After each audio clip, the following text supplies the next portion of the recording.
Keramaian di Pasar Moga Kabupaten Pemalang tak seperti biasanya. Jika hari-hari biasa pasar di wilayah Pemalang Selatan itu disibukkan dengan aktivitas jual beli. Kamis 22 April 2021 pagi, aksi barbar dilakukan para pedagang tempe di pasar tersebut. Mereka membuang ratusan tempe yang didagangkan ke tengah Pasar Moga. Aksi tersebut dilakukan lantaran para pedagang kesal dengan adanya bantuan sosial.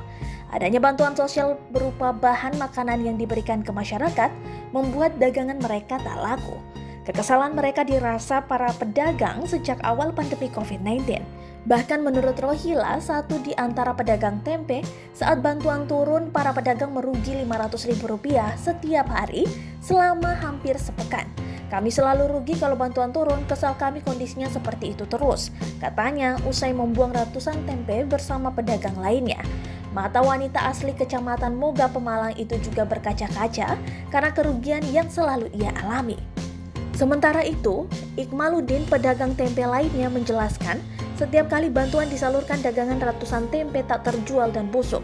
Ikmaluddin menambahkan, harapan para pedagang agar bantuan yang disalurkan berupa uang tunai bukan dalam bentuk bahan makanan.